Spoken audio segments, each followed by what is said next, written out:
Listening to Sunshine, and this is Table Talk with Leah.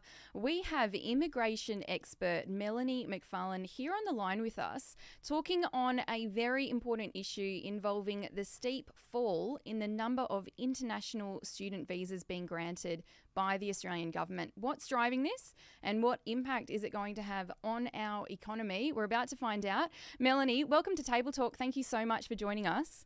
Thanks a lot, Leah. Good to be here. Now, Melanie, to start off, would you be able to provide us with some context? What are some of the recent changes in the actual government's international student visa policy? Yeah, sure.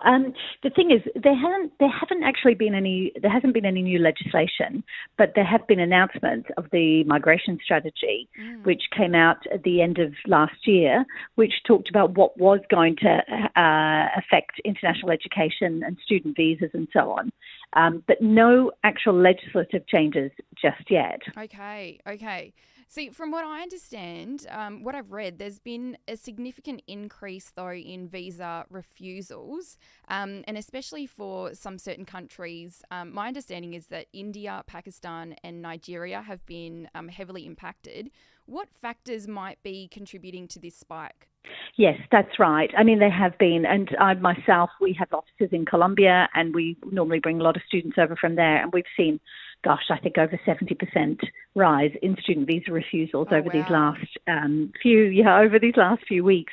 The thing is, there was no legislative change, but there is the proposal that there's going to be a new genuine student requirement rather than the genuine temporary entry requirement, which normally requires students to show that they can return to their country. Okay. There's definitely a push to reduce numbers of students coming in at the moment, and one of the ways of doing that is looking at this, whether they're actually here to genuinely study, as opposed to the fact that they're going to return home or not.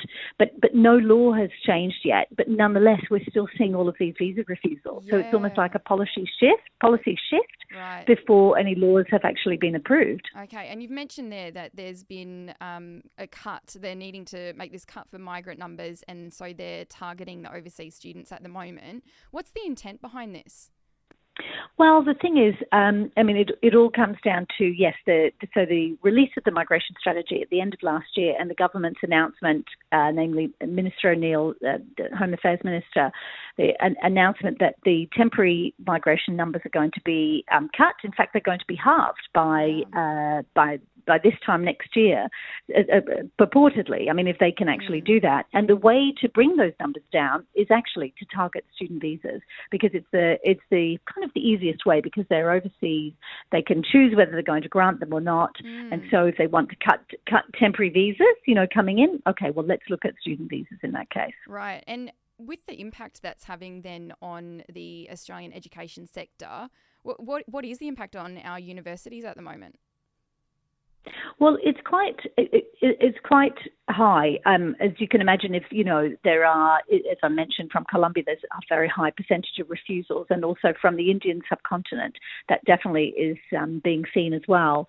It just means that, and also universities, so they're not just having visas refused, but the universities, because they have these risk levels with the way that they're assessed to have student visas granted, the universities don't want to impact those. So they're actually turning around and saying to some students, okay, we've given you a confirmation, what's called a confirmation of enrolment, but we're going to cancel it now because we think your student visa is going to be refused and we don't want to be impacted.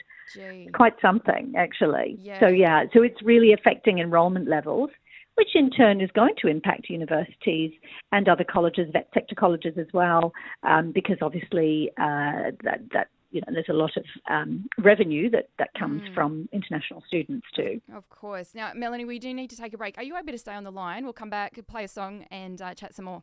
Of course, no problem at all.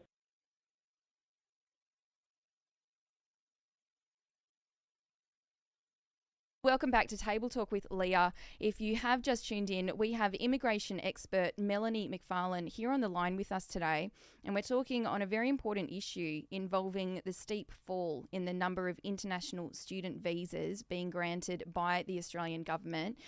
Melanie, I wanted to ask you about the economic implications that this may have on Australian society, because international education is a significant contributor to our economy here in Australia. So how is this going to impact us? Yes, Leah, it's very important. It's the fourth largest export industry, and it's worth between about $30 and $40 billion to the economy. So it's highly significant. Also, it creates more jobs than coal and iron ore, would you believe? About 240,000 jobs. So, if that is impacted and we see such falls in numbers and the potential closure of vocational colleges, for example, then it's really impactful. And in your expert opinion, have policymakers fully contemplated then the long-term effects of this change? Like, what potential consequences, both positive and maybe negative, might we see in the years to come? Yeah, I mean, you can see that it's kind of a cleanup of the industry, as it were, but to bring in more integrity and what have you. Although some would argue they're not using real methods of integrity to do this by simply slashing the numbers. But the reality is that it's also going to provide or create reputational damage for Australia if they keep on with these constant refusals, because a lot of these are actually genuine applications, and the students themselves just cannot understand why, or the agents who've helped them cannot understand why they're actually being refused with these cut and paste refusals we're seeing. Yeah, and do you see there's a way forward then for the government to actually collaborate with the universities, the industry stakeholders, to address, yes, their concerns, but also find the solutions that can benefit both migrants and then our broader Australian community as well? Well, I mean, they can certainly, there could be more consultation and transparency over what they're going to do. I know in Canada they've actually just come out and capped student numbers for a period of time and made it very specific as to what colleges, etc., are going to be able to accept how many numbers and so on.